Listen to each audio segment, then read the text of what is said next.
Good morning, everybody, and welcome to Excelsior Storytime. My name is Terri Turner, and I'm a member of the Excelsior Board of Directors, and I've also had the pleasure of helping with costuming in all of our productions. Today, I'm going to be reading a story to you that was a favorite of my three kids when they were growing up. It's called The 7 Silly Eaters. It's written by Mary Ann Hoberman and illustrated by Marla Frazee. I hope you enjoy it as much as they did. Not so long ago, they say, a mother lived just like today. Mrs. Peters was her name. Her little boy was named the same. Now Peter was a perfect son in every way, except for one.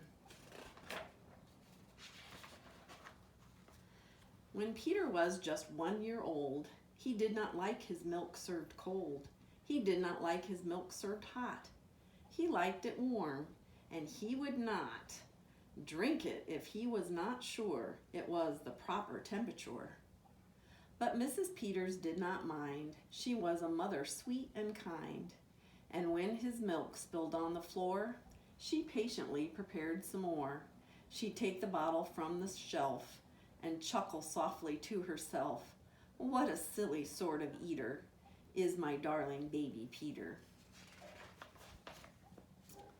When Peter had not yet turned 2, another baby, sweet and new, was born. Dear Lucy, small and fair, with big blue eyes and curly hair. But long before this child was grown, she had opinions of her own, of what she'd eat and what she'd not. She hated milk, both cold and hot, and warm was the worst of all. Instead, whenever Lucy dear was fed, she bellowed for pink lemonade, not from a can. Oh no, homemade. But Mrs. Peters did not mind.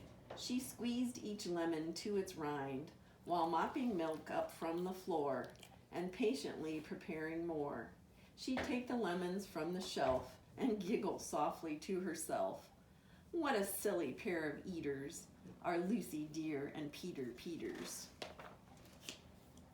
Now Lucy grew and Peter grew, till he was 3 and she was 2. And who was one? Why, little Jack, with eyes so brown and hair so black.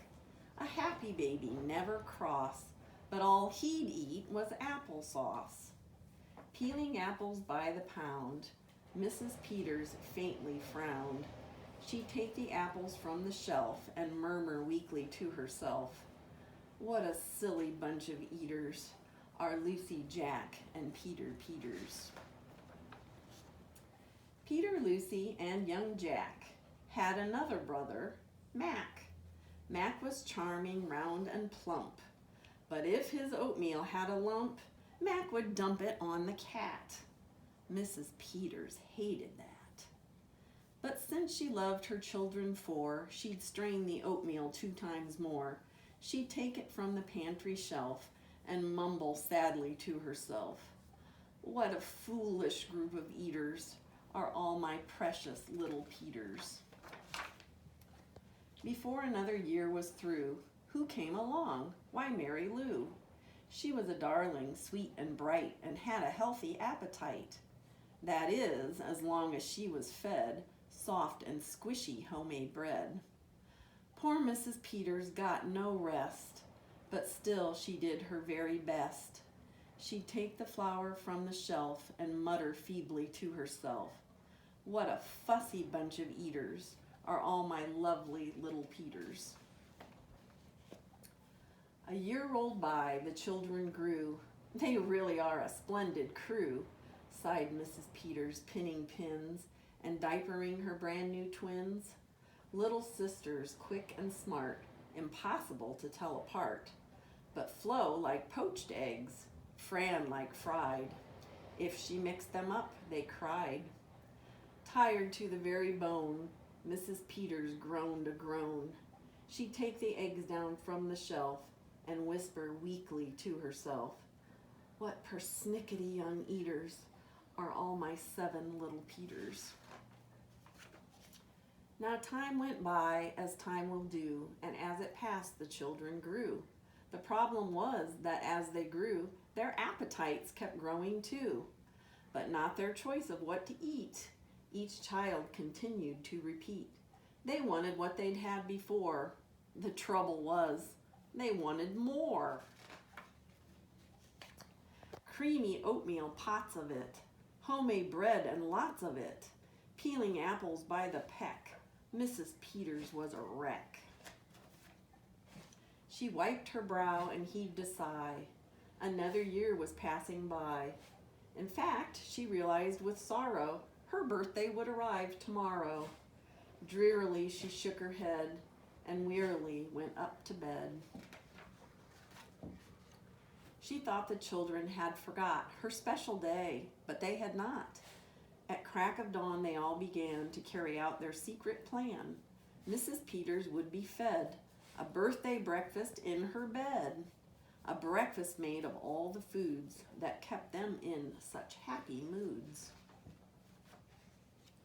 So while their weary mother slept, down the stairs the children crept, and from the cupboards and the shelves, happily they helped themselves. Cheerfully they chopped and stirred, preparing what they each preferred. But despite the pains they took, since nobody knew how to cook, to measure things or make them hot, the more they tried, the worse it got. First, Mac's oatmeal turned out lumpy, which made poor Mac turn grim and grumpy. In fact, the lumps got him so cross he dumped them in Jack's applesauce.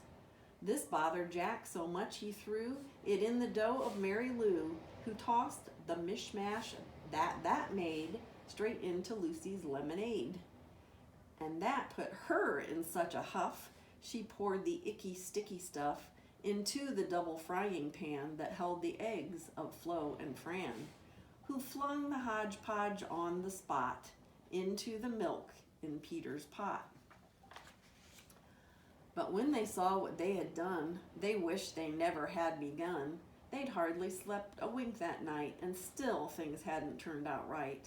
And even though they tried their best, it hadn't worked. They were depressed. They'd be in trouble too unless they found some place to hide the mess. The oven seemed the perfect spot. They all forgot it still was hot. They stuck the pot inside and then they all went back to bed again. The clock struck 6, but on they slept. Meanwhile, their mother softly stepped down to the kitchen and smelled a smell. What could it be? She could not tell. It smelled so good, she sniffed some more and opened up the oven door. She woke the children with her cries. They all came running in surprise. And in the kitchen what they found was Mrs. Peters dancing round, and in the oven, no mistake, a pink and plump and perfect cake. And as their mother danced with glee, she cried, "A birthday cake for me? A birthday cake still piping hot? To think I thought that you forgot. Now tell me please, how did you make this pink and plump and perfect cake, so high and light and smooth as silk?" "It's smooth as silk from all my milk," said Peter. Lucy said, "It's pink from all my lemonade, I think." "And from my apples," added Jack.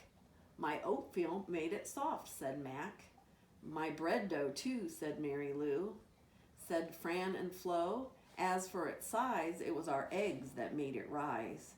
Then everybody sniffed some more and danced around the kitchen floor. They put the cake upon a dish and lit the candles. "Make a wish," the children cried, "before you blow." And Mrs. Peters did just so. And what is more, her wish came true, as birthday wishes always do.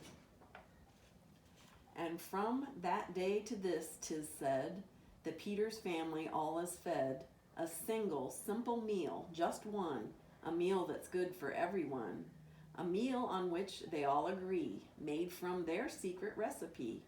They all take turns in mixing it, they all take turns in fixing it. It's thick to beat and quick to bake. It's fine to eat and fun to make. It's Mrs. Peters' birthday cake. Thank you for joining me today. I hope you enjoyed the story, and be sure and tune in tomorrow at 11 for our next one.